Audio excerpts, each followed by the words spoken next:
Hello and welcome to Building Brand Advocacy. Today I'm joined by someone really special. She was our first ever podcast guest back 4 years ago. Some call her the Queen of Advocacy, but also known as Camilla Craven. Welcome to the show. Thank you for having me. Can't believe that was 4 years ago. I know. In a way, it feels a bit of a lifetime ago, but... Well, we're going to get into that because I'm sure there's a lot that's changed in 4 years. Stuff that you probably didn't talk about that is huge now, and also stuff that you did talk about that is still so important today. So, Thank you for having me. I can't wait. Camilla, for anyone that hasn't listened to that first episode, you're silly if you haven't. Do you want to just give us a quick intro? Yeah, of course. Back then I was a brand director at FaceGym when I last spoke to Paul. These days I'm a fractional CMO, which is frankly a catch-all term for I do a bit of everything other than working permanently in a CMO capacity. And that includes functioning as an operating CMO for some brands through to like sprint work, projects, transformation, org structure, frankly, whatever it might be that I can help brands with. I would say it's these days it's the full remit, full gamut of marketing, but it's still very much with an advocacy first, community first lens. Yeah. I mean, there is a reason why some people call you Queen of Advocacy. I suppose before we get into it, because I've got some stuff that you said, because you also appeared on our episode 21, which was our social commerce panel as well, one of our top performing episodes as well. So everyone needs to listen to that one. But I suppose in terms of the land of advocacy, like what's drawn you to, because you're social advocacy, right? What in that space is like really kind of made you latch onto that part of marketing, do you think? For me, I maybe I'm a purist, but I honestly think all brand marketing is rooted in advocacy. And I honestly think it's always been like that, even before the advent of social and as we know it. I think it's even how brands 100 years ago were being built. And so, yes, it's somewhat in some businesses considered a division, a department, a channel, or whatever it might be. But for me, it's the heart of marketing and everything. Yeah. I mean, certainly I spend a lot of time talking to clients about whether I'd be right to fit for them or not. If you're a business that's purely going to be led on, let's say, growth marketing right now, I'm not going to be your person. But I still question whether those businesses should be built like that anyway, and how you can build for it, the center of it. So, for me, it's at the heart of everything. Are we still getting brands that want to build through performance? You'd be surprised. I think, to be honest, actually, no, it's more, I think it's about prioritization. That's honestly the biggest challenge in building any businesses right now. Yeah. I think in principle, I mean, if we all knew what the answers were, if we all had the silver bullet, we would have all created our own brands, we would have sold them by now. I certainly would be lying on a beach with a cocktail in hand right now. It's not as simple as that. And I think we all understand the principles, what builds brand and what creates loyalty. But in practice is the hard bit. Yeah. And it's what to prioritize. So I think the businesses that are building with perhaps more of a growth marketing mentality, still performance, still meta-led, it's not they don't appreciate it. It's the speed of return, speed of whatever they're needing to deliver. Yeah. But the question is short-term game, long-term game. But it also comes down to just ruthlessly prioritizing what to do first. Yeah. Because we talk about that a lot, especially obviously through the conversations that we have in terms of like the first principles of advocacy. You know, it starts with having a purpose. There's, creating remarkable experiences. You've got to have that long-term view, but we also talk about it isn't a channel. It should be a company thing. It should be embedded into product, customer experience. Like, it's not necessarily just a marketing function's responsibility. No, not at all. And like, as you mentioned, like there's some brands that have been built like that now, but I don't know, like you work across multiple brands. Like, do you see that as a possibility these days? Or is it like, because in marketing, it's moving so fast, like this whole world feels really chaotic. Can brands truly, really build advocacy as a whole company, do you think now, or does it still need to just fit in within marketing teams? I think it absolutely can. I think it's the businesses that are being built today can think of it first and foremost. But as I kind of said, I do also think it's been there forever. So why would you not develop a product in a way that created this natural version of someone wanted to feel a belonging, a part of it, and a propensity to want to tell someone else about it? For me, I struggle to understand why a product even exists without that. And it doesn't, whether it's the most functional, unglamorous thing in my life.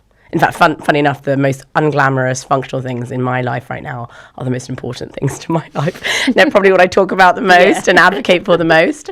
But yeah, in practice, it's difficult for those. For me, marketing is about amplifying advocacy. Yeah. But really, it's about how do you embed it in the brand idea? How do you embed it in when you think about product development, in your customer service journey, the customer touch points? Yeah. And, as I said, if I had the perfect answer for it and there was a perfect toolkit, well, one, I'd be out of a job. Yeah, exactly, because there isn't a one fit solution. But I think where we're going wrong is still, so some areas are still thinking of it as a moment in time, a campaign, or a channel, versus a belief, an infrastructure, and an operating system. And how you organize around that can be 1,000 ways. Yeah. And I talk a lot to people right now about time, people, and money being everyone's biggest challenge in business development right now. But they're all intrinsically come back to how does it all fit together. Yeah. Not to be in a sort of therapy session about it.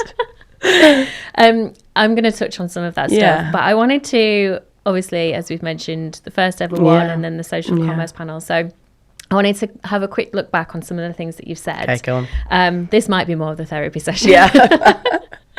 So you said, you told us advocacy has to start at home with employees and your immediate community before you chase big name influencers. That was one. Community building should start small. A couple of friends who have a couple of friends, not with scale from day one.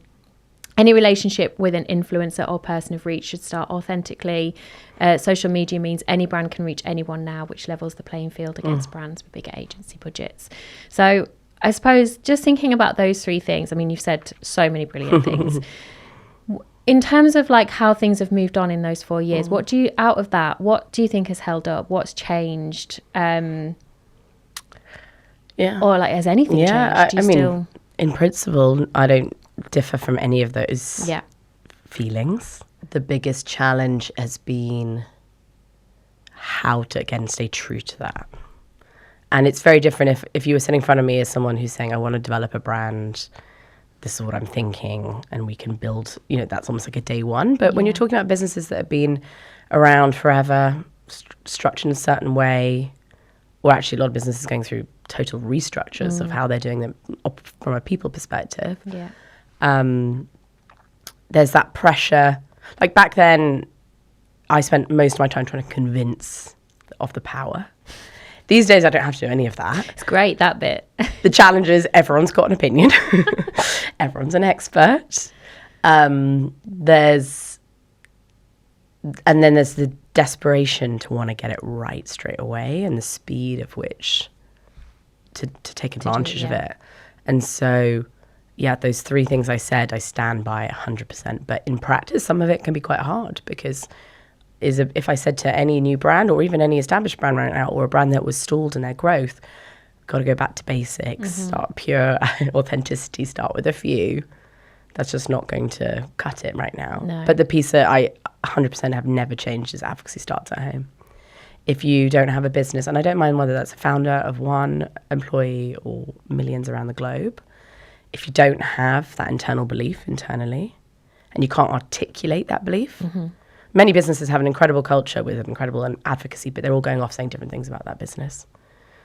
And I do think one of the things we've got as a challenge right now is this still a huge need to control what people say about brands. Oh, yeah. So maybe that slightly contradicts what I've just said, which is everyone in businesses can advocate and say different things about the same company. So it's not, I still think there's in different interpretations that's needed. But if you can't even articulate your core values, mission, the purpose of it, it's going to be quite hard to keep that consistency. Yeah. And the world is very fluid, it's particularly in the world. The bit that I'm quite interested in right now is marketers themselves and the power and sphere of influence around them. And, again, like whether you're whether you're working in the beauty space and health space like I am, or working in another space, you are trusted for your thoughts and your opinions, and you're where people go to for starting point. Yeah. And so, do we have to all be obsessed with everywhere we work? No, it doesn't always happen like that. I wish it was as perfect as that. But how can that infuse others if it doesn't start somewhere? Yeah. There's a couple of things I wanted to touch on. The first one was, you said everyone's got an opinion. Yeah. I mean, anyone outside of marketing thinks they can do marketing, right? But in terms of the advocacy space, I don't know whether you feel like this, but the term advocacy, like you said, like, you know, a few years ago, we had to have those conversations of the power of it. What does it mean? What it can do? Whereas now everybody's brought into advocacy, but I feel like they're slapping the word advocacy on different things that isn't actually advocacy. Are you finding that, or is it just everyone's got an opinion on marketing? Yes, and yes to all of that. I mean, look, I actually am a big believer that the best ideas can often come from the most unlikely places. Even in my day-to-day, where I consider myself hopefully an authoritative voice on it, there's people I meet who have 1 year's experience who've got a more interesting perspective than I have on it right now. So I think, so to break down the two questions, I think variety of voices and perspective is really valuable and really important. To me, it's almost like the fabric of community in itself, different perspectives on the same thing. So I'm really supportive of that. Yeah. And if my belief starts to become in practice, which is we all need to live and breathe it, marketing is the amplification of advocacy, not the advocacy in itself, then I stand by everyone can have a voice on it. I think the second question on confusing, effectively, I mean, I group it all under brand love. Yeah. Is probably if I wanted to like just break down the simplicity, because within that you can have more awareness, parts of community, more like advocacy at the heart. But really, I actually spend a lot of the time helping people say like, forget what to even call it, because people get very hung up. And even creator, influencer. Yeah, what is it now? Key opinion former, content creator. Again, I don't mind what you call it. As long as you're talking on as long as we're in the same business, you're having the same language and you understand what your intention is. Yeah. I mean, when I built the Charlotte Tilbury advocacy team all those years ago, I mean, it was a PR nightmare trying to actually even recruit into that team. So we were like, advocacy, what? I was like, we'll just call it, like on LinkedIn, we'll call it PR or whatever it needs to be. And that now completely undermines it. So, but again, I think people over-engineer, overthink, but also misunderstand the intention. Like a creator, for example, just to go into one type, creator isn't automatically an advocate. Not all advocates are creators. No. Not all creators in theory are, some of them hold influence and trust. Others are there for entertainment. Yeah. Others are there for storytelling. Others for relatability. Everyone's role is so different. And I think that's the magic of what we do. I mean, it becomes complicated because of that. But. Yeah, I agree. I think in terms, if we were to I know it's not a case of like putting in this one definition of what advocacy is. It's brand love in action. It's people that want to talk about your brand, whether they're recommending you or defending your brand without being paid to do it. That's how I kind of see it. And actually, one of the things Paul and I talked about in the first podcast was if you were to, some of the brands I talk about the most, I'm not even a customer for. Yeah. I just love what they're doing. And I love it. And it's not that I'm not a customer because I have it. I just, for whatever reason, what they do is not something I need in my life. I need to spend and want to be part of. But I find myself, you come across people all the time who are in need of something. And just because I wasn't their customer doesn't mean I can't still talk about it. Yeah. And likewise as well, some of the biggest, I actually find the most interesting people in a brand, as customers, audience, community, whatever you want to call them, are the ones who are intersecting with your brand, engaging with your brand, part of a brand, and the ones who are not even shopping, but are there. I've said this so many times, like so many times on this podcast, like it's not necessarily higher spenders. When brands talk about like, we're going to take our VIPs out, and I'm like, how do you class your VIPs? Well, who spends the most? I'm like, what about, you know, people that are opening the emails, that, you know, the people that are in your, you know, your comments on your live shopping or just on your socials, like that are just actively there, and like I said, they're defending you, they're talking about you. What about them? So that's most special. If you can build a business where effectively, if you stop trading tomorrow, people are still part of it. Like to me, that's community, that's advocacy. Yeah. And whether or not they're coming to you for entertainment, knowledge, a sense of belonging, peer, like finding like-minded people. I mean, there's lots of reasons why people are part of. There's lots of areas of that proliferate that advocacy. Yeah. But to me, that's where I'm like, how do I make more of you? And more importantly, how do I unlock that group? Yeah. Because they might be passive. I don't necessarily think some of the probably most important, valuable people to a brand are often ones the brand doesn't even know is, because they might be quite passive in their behavior. Mm-hmm. But again, the world we're in, what's changed over the last 2 decades is visibility of all of that and the control. But as I said, it's been happening since humans existed. 100%. I knew we'd do this. I knew we'd get so stuck into advocacy. Detail. Yeah. I want to talk to you in terms of like the fractional lens, because obviously you get to work across multiple brands, and I wanted to kind of just dig into, I suppose, some of the patterns that you're seeing. And I suppose you're someone that can go in and sort of audit advocacy and whether that's programs or what's kind of happening in the advocacy space. Within the brand, but with an outside lens. I suppose, what has been the most kind of like common thread that you've seen sort of in the last, I want to say 4 years, but I think that's a ridiculous time frame to...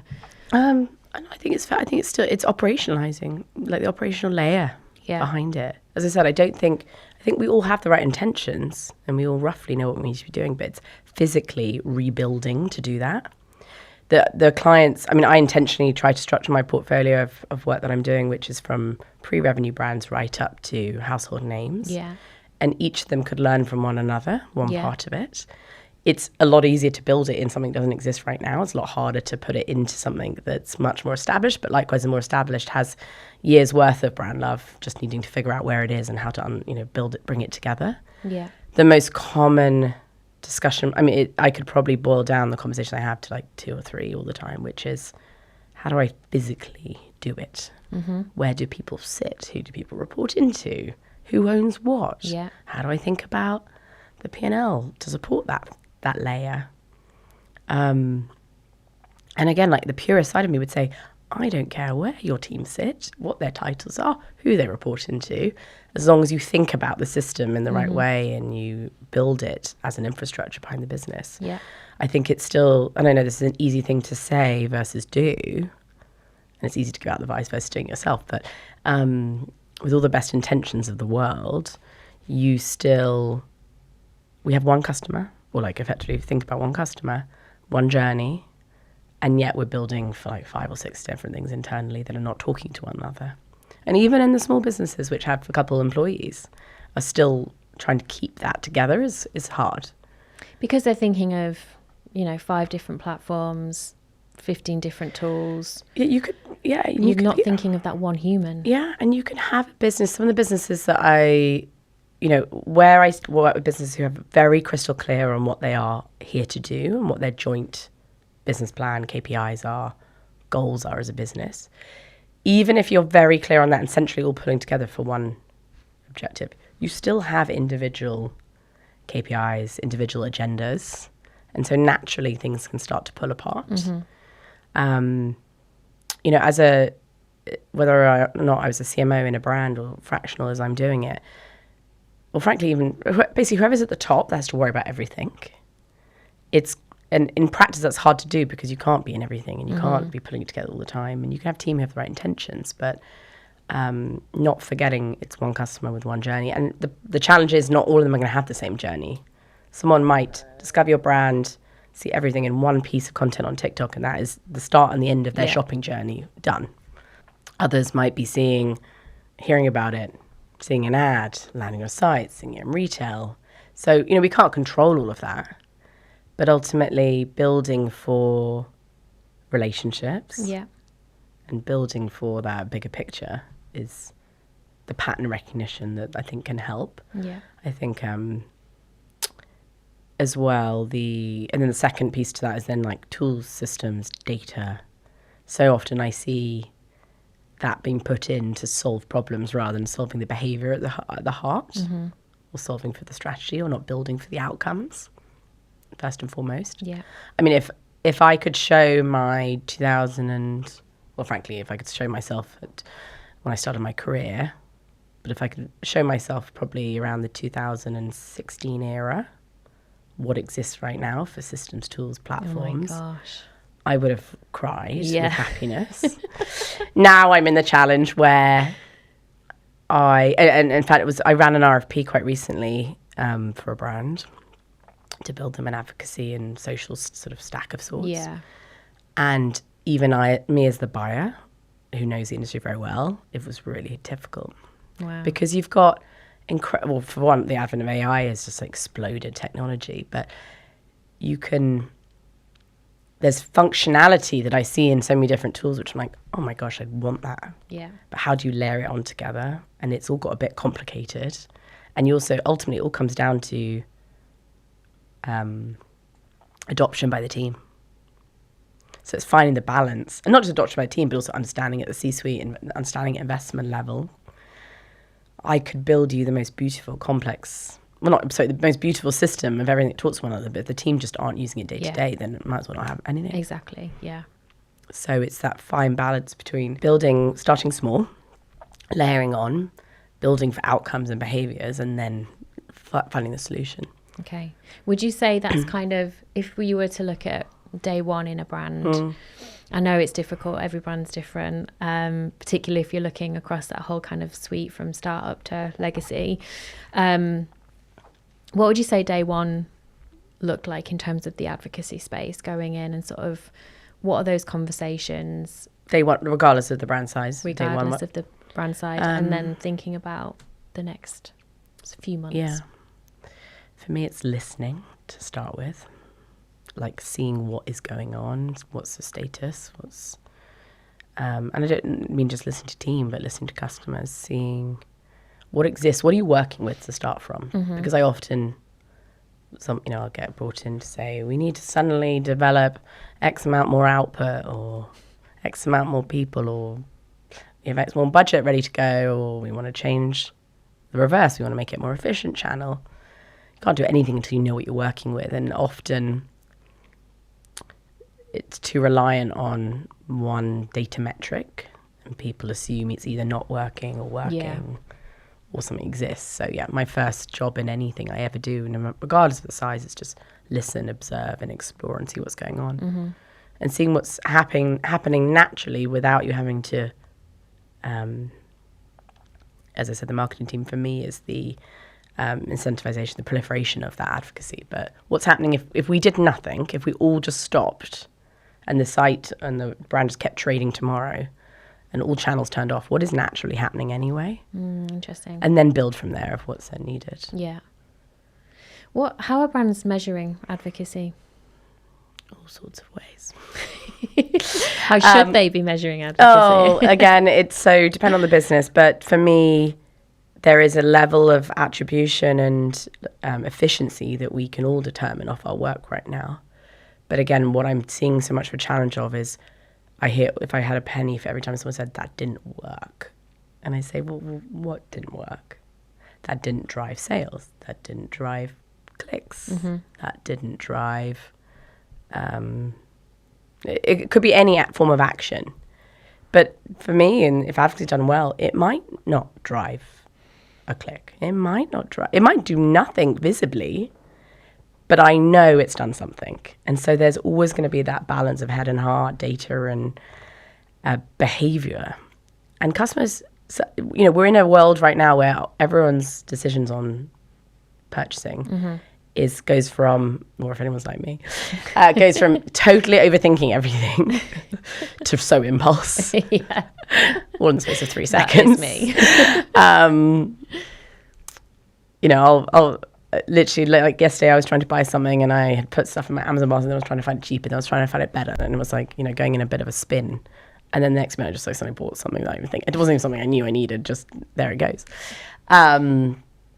So I've got a tangent where I got this. My point is there's still so much we can not measure. And that's okay, right? And that's okay. But I think you ultimately have to give signals enough to reassure whoever it might be. Yeah.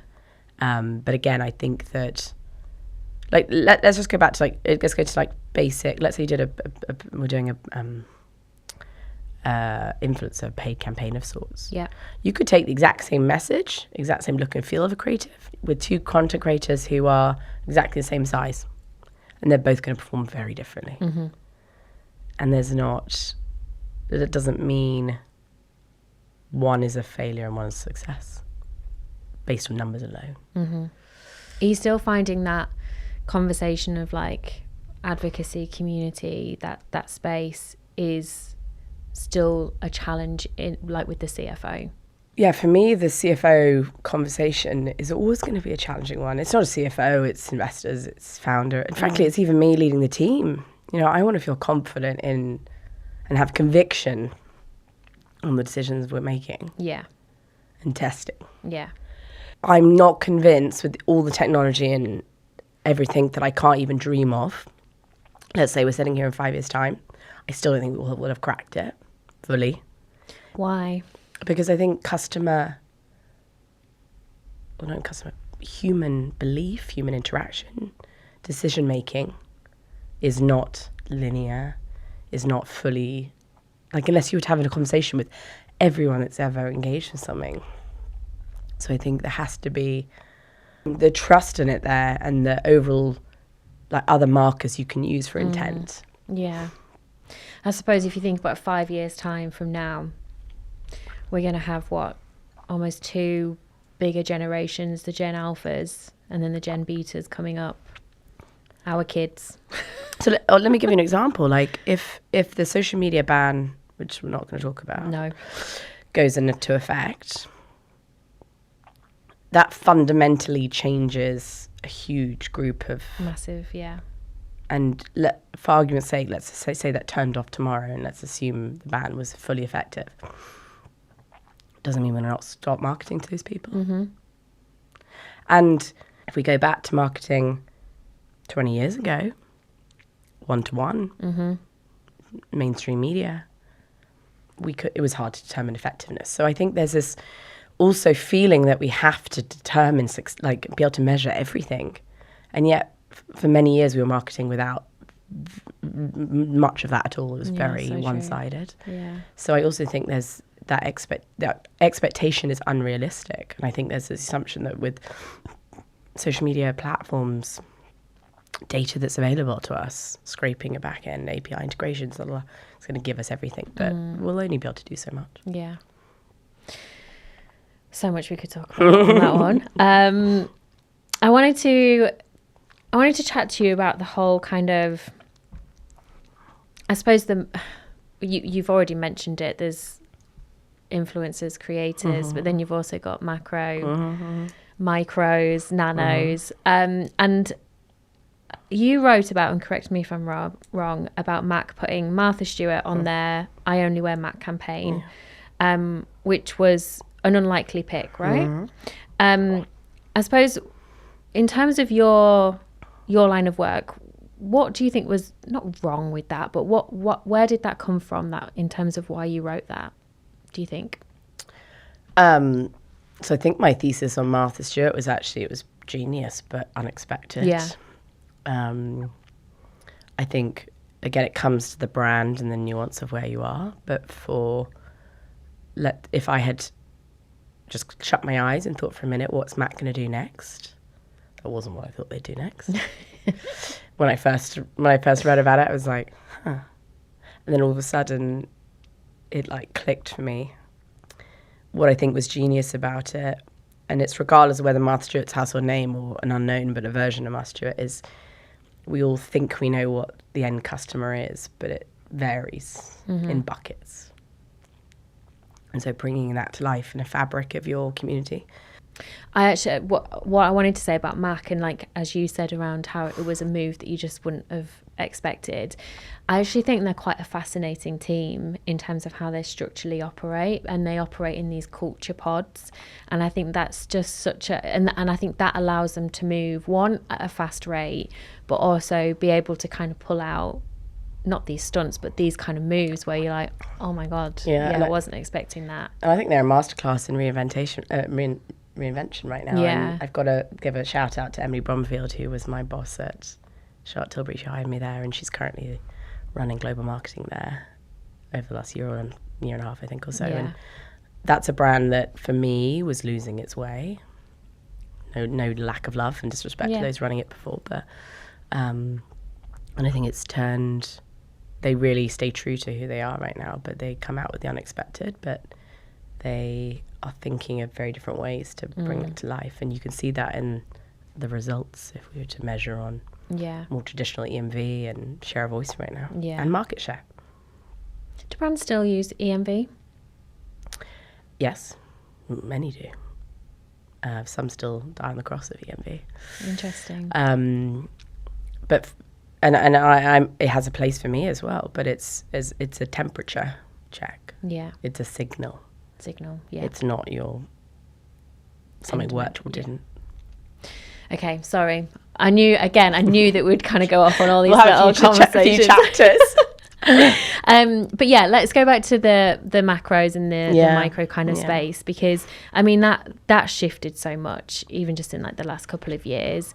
And I suppose for you, like, if you were handed a 6-figure kind of celebrity ambassador budget, how would you operate with that budget these days, if you're thinking about those two kind of creative landscapes? I would honestly park budget for a second and just go back to where are we? Where do we need to go? What is currently missing? What is the job that needs to be done in this brand? What's working well? And then build for the outcomes that we want to achieve, and then build the fabric of what that is. Because I'm making this up, but like, let's say it was a brand that was relatively unknown and missing elements of trust, for example. It might be that the strategy comes that we do need quite a broad mouthpiece that's more of a mainstream household name to help with that amplification. But likewise, we also might need to have a lot of that strategy be linked into people with credibility, and it might be regardless of size, but I need people who are experts in X, Y, and Z arena. Yeah. So there's not an easy answer to give in terms of how to structure it, but I think overall, in principle, every type of size of influence has its place still. They have different roles, but they also, even two household names with the same size of audience side by side, can have a different role. Yeah. You know, and Martha's, in the case of Mac, the brief might have been household name, someone with a slightly provocative point of view, or sort of like Marmite feel that will reach us across America. You could have gone. In terms of employee advocacy, where do you think that will go? Because obviously that is a huge, I don't want to say thing right now, because it's not a thing. It should be just part of that whole advocacy piece. But in terms of employees putting themselves out there and them being the creators now, how far do you think brands are going to start looking inwards and sort of not looking outward anymore in terms of like their creator budgets? And because I think that could be really interesting. I think for me, employee advocacy doesn't have to be more complicated, right, in principle, than how do you build that natural advocacy amongst your employees? And ultimately, they're all here to do a certain job, and it might be that they want their job to end at the end of the day, but someone who knows they represent a brand and what they can do about it. And then obviously, as you say, you can take it to the full extreme and one becomes effectively the face of the brand. Yeah. And we've seen many examples in recent years where there's been some incredible success stories of brands who have built a narrative and storytelling from who's in that business. Did they, and they're all the founder as well, and the sort of resurgence of the founder-led brand right now. But you can, there's brilliant businesses out there who don't have any faces of, like, any founder, anyone internally that's the voice, but they build voice in other ways. So I think, not to like avoid the question, but it comes back to what do we stand for? How do we tell that fabric of who we are? And if there's a natural way to do that with people who are in your own building, brilliant, genius. But it also won't be right for everyone, even if you have that. I think the challenge will be, I've been really loving the Odd Muse. With Sophie. Yeah, going back. Yeah, and that's become like a narrative in itself. I think it's Sophie, and even the way I think what Sophie, if you're listening to this, and what the team did at Salt, even the exiting of a team member who was clearly very happy but went back to someone that they have a natural affinity to, that's become like a whole story in itself. And because I was about to say the reason why I suddenly jumped there was thinking the risk of having employees be a big part of the voice of the brand is people come and go. But I think being comfortable with that and embracing it is also very valuable. And, even back in the days of when I was at Benefit 12 years ago, running their comms, with amazing Lisa Potter-Dixon and Loretta and Lauren and the team, how do we build around them but also build for a business that can stand without that? And the same goes for founder businesses. When I was at Charlotte Tilbury, Charlotte is still very much at the helm of that business, but won't be forever, I'm sure. Yeah. And how do you build a brand that can stand without that as well? So for me, again, it's so nuanced, but there's some incredible examples of that done well. But I would hate someone to listen to this and think, oh my God, I've now got to go do that. I think you've got to look at all the tools in your toolbox you can leverage within the amplification of advocacy. Yeah. And if that's one of those, done efficiently, authentically. Yeah. I think, speaking of tools, I mean, you've already mentioned, like, if you were to look back 5 years ago and someone said you were going to have all of this. I suppose in terms of, like, 4 years ago, AI didn't even come up in the conversation, right? No. Huge conversation now. I think it would be silly not to mention it. I mean, it's going to be interesting, I think, this in Q4 in terms of like what's going to happen Black Friday. I mean, Paul, obviously the co-host of the show, is talking about how it's going to be a massive, no one's going to be scrolling deals, are they? They're going to go to their preferred AI platform of choice and be like, show me this, show me where all the deals are. But for you, in terms of AI and advocacy, what do you think is happening with the two right now? Well, first of all, everyone's obsessed with the word AI, but to me it's just technology. And so that's never gone anywhere. It's just a new version of technology and propelling of that. So whether technology, AI, interchangeable, where it's changed the game for us in our industry right now is knowledge, automation, speed, agentic behaviors, layering, removing a whole layer of admin, identification, tracking, all the stuff which, done better, done quicker, can arm us with the right information. Yeah. What it can't do for me, this is on more of the operating system, it can help build relationships, but it can never replace building relationships. I'd love to see how, if I could dream up how to solve, it would be, how do you make, let's say I was the community manager of a brand, 10 of me, and it literally is me, but done agentically. And I'd question where that line will ever be able to, how far it will ever be able to get to build authentically. So, yeah, for me, it's like solved so many of my problems and my worries.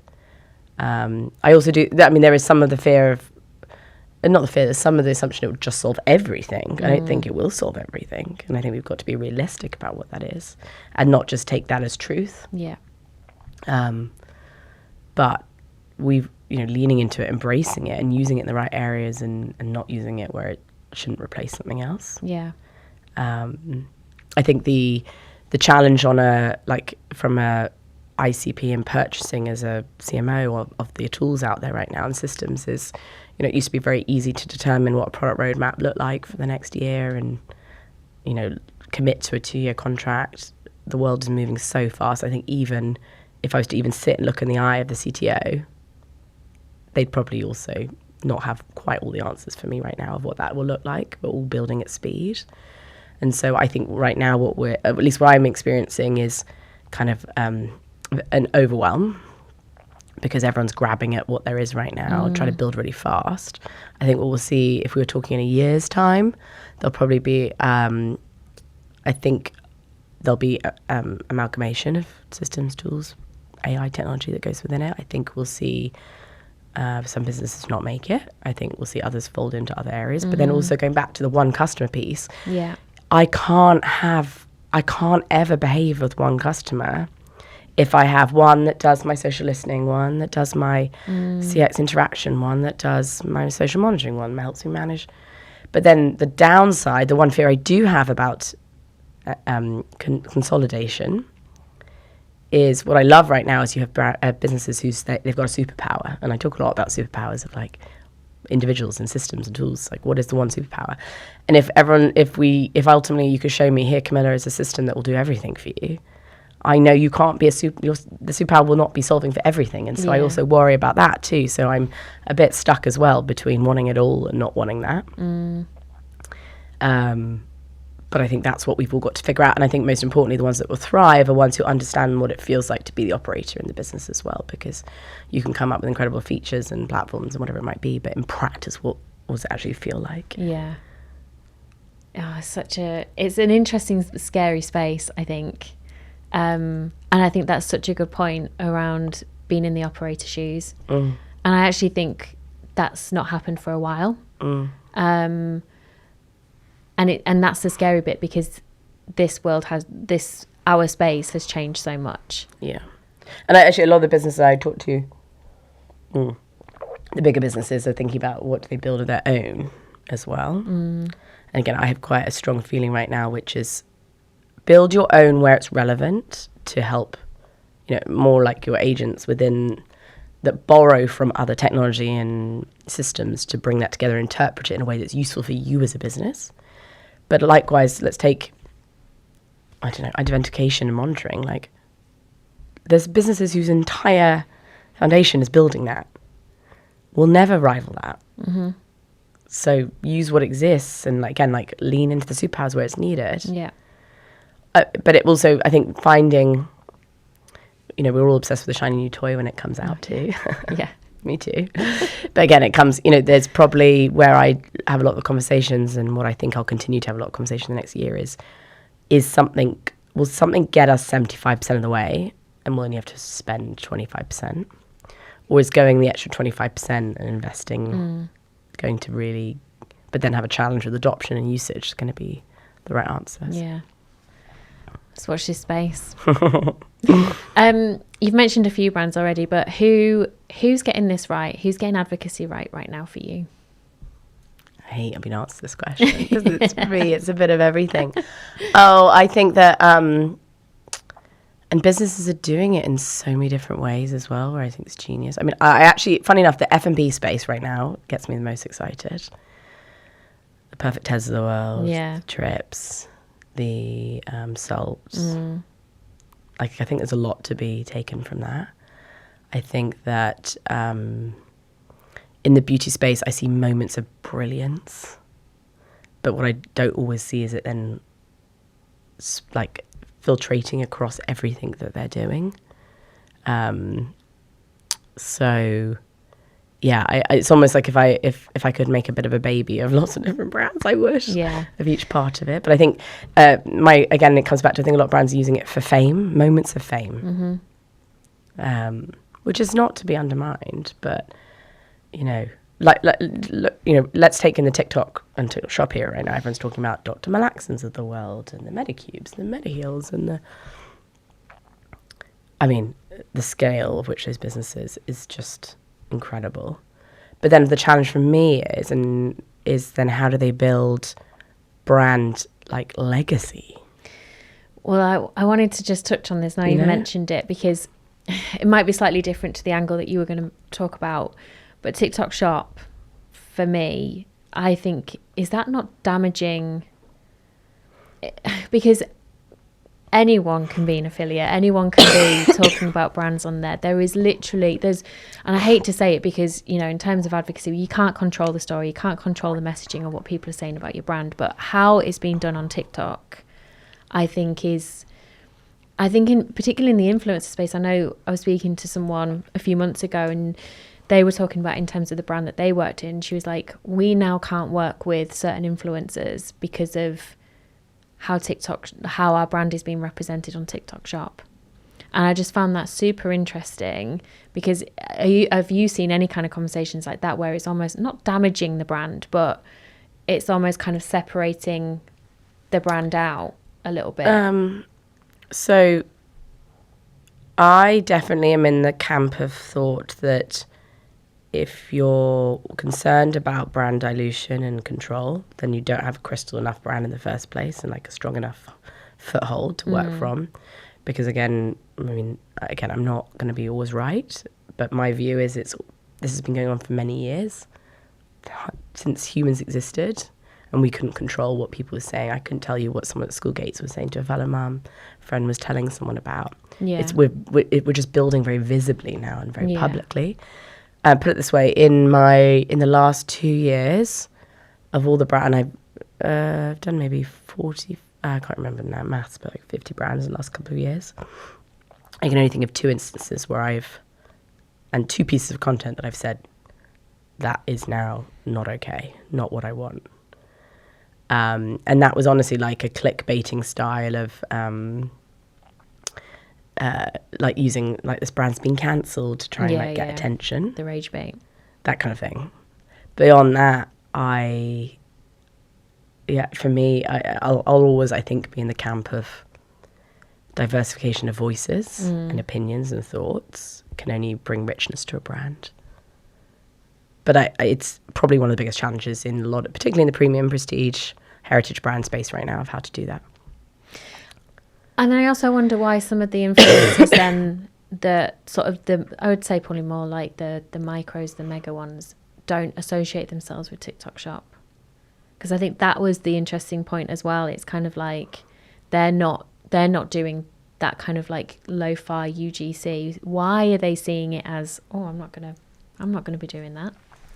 I think, the 2 stigmas that TikTok Shop is still grappling with is pricing and grey market, sort of inauthentic products. Yeah. And there's probably a little bit of it has proliferated the like hype culture of trust in some products. Yeah. But I think, but also like a lot of those creators in the world of affiliates been around for a long time. That's not new. We're all talking about affiliates right now as if it's something that's just existed since. But they will professionalize up, and they'll be people. When their revenue stream suddenly becomes different to just cut off commission whilst they have a side job. Well, they run their job and it's on the side. They'll forever be in that world. But I think brands cannot build, and creators, if they really want to build for the future of their own pipeline, I think they've got to think of it like that and do it in the way that feels right to them. But going back to, so as I said, some of those K-beauty brands that I think have done an incredible job of advocacy. They basically fueled, Dr. Mlatson had something like 250,000 searches a month. I'm going to get my data wrong. And it's a brand I never even heard of a couple of months ago. Yeah. But then how do they then link it into what's missing for me is then the brand. I'm only seeing it in those places and then it's not like coming through. So I think it's that ecosystem. Or it's more important, like the product is, I actually bought some of those products and now some of them I sit on and haven't used again. Like again, going back to my very first question you asked me today, which is, for me, you build products with advocacy at the heart. Yeah. And I think the one danger is the inflation of hype around a product. Like ultimately, particularly in my world of beauty, there's some products that have changed my life. There's some products that have made me a hell of a lot happier person. But if it comes to like aging and how your skin's going to change, a product can only do so much. So it's like being realistic in that too. Damn it. I'm still on the search, despite me knowing that. We need to talk about that off camera as well. Camilla, are you ready for cringe or community? I am. Okay. I'm allowed to break rules and say a different word. Try it. Okay. Okay. A brand appointing a face who's never mentioned the brand before. Cringe. Criminal. Oh, I love the new word. We've got a new feature. A founder replying personally to every single comment.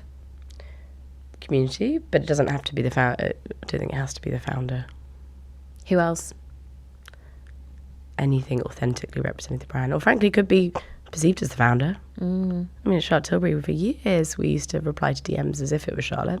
People knew it wasn't. Love that. But it's the brand, the DNA. Yeah. Gifting a product to 500 micro creators with no brief and no ask. I like no brief and no ask in principle. I just have lots more questions about the context of it. I think people think the solve is just volume, not asking, just get it out there.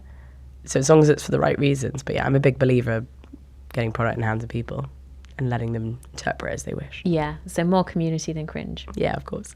A brand calling its fractional marketing team part of the family. I mean, it's a bit cringe, but it's so true. I hope people think of me as their family. Announcing a celebrity ambassador deal before the celebrity has ever used the product. Criminal. A brand's community that's really just a subscriber list with a nicer name. I wouldn't say it's cringe, but it's not a community either. No. What is a community? How long you got? Camilla, that's all I've got. Thank you. Thank you so much.